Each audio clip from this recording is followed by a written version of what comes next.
In the heart of the dense, mystical forests of Oyo, there lived a woman of quiet, intense power named Abeni. The whispers of the trees spoke of her grace, and the rivers murmured her name, yet no one ever saw her face. Some claimed she could disappear into the shadows. Others swore she transformed into a bird at dusk, her feathers glistening like embers in the setting sun. But what none could deny was the strange aura that surrounded her home, nestled at the edge of the Osun River. One starlit night, the young daughter of the village chief fell gravely ill. No healer, no medicine, no spell could lift the shadows from her feverish body. Desperate, the chief sought Abeni, knowing full well the tales of her gifts and her curse.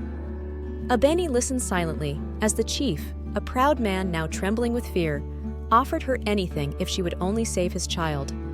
She looked deep into the chief's eyes and finally whispered, "I will save her, but in return, I will take something dear."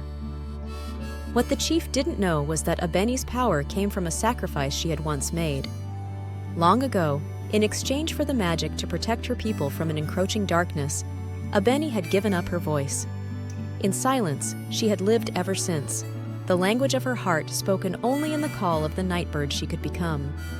She placed a delicate hand over the child's fevered forehead, and with a touch drew the sickness into herself. But in that moment, she felt something strange, a dark energy, something beyond a mere fever. It pulsed within her like a curse, filling her with dread. As she returned to her home, Abeni knew her silent life was not enough to dispel this darkness. In the days that followed, Abeni began to see visions, glimpses of a dark, foreboding forest beyond the mortal realm, filled with glowing spectral birds. Every night, she felt the urge to transform and take to the sky, drawn by an unknown force. But one night, as she spread her wings, she felt her feet sinking into the earth. Her legs grew heavy, like roots digging into soil, anchoring her in place. Desperate, she called upon her ancestors, the keepers of her power. She stood by the river, their whispers swirling around her. To banish this darkness, they told her, she would need to surrender the one thing left untouched, her freedom to roam the skies. It was a final, irreversible bond with the land and its creatures. Her transformation into the bird would be permanent. She would never again walk among her people, nor take human form.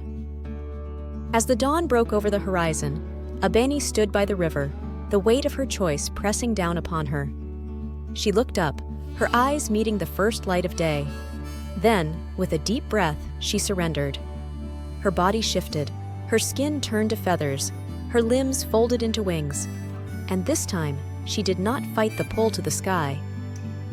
They say, even now, a great bird with midnight feathers circles the village at dusk, its call echoing like a distant lament. For those who listen closely, it almost sounds like the soft, bittersweet cry of a woman's voice, forever bound to her people and her land. And as the villagers light their fires each night, they look to the sky, knowing that Abeni still watches over them, silent, vigilant, and eternally free.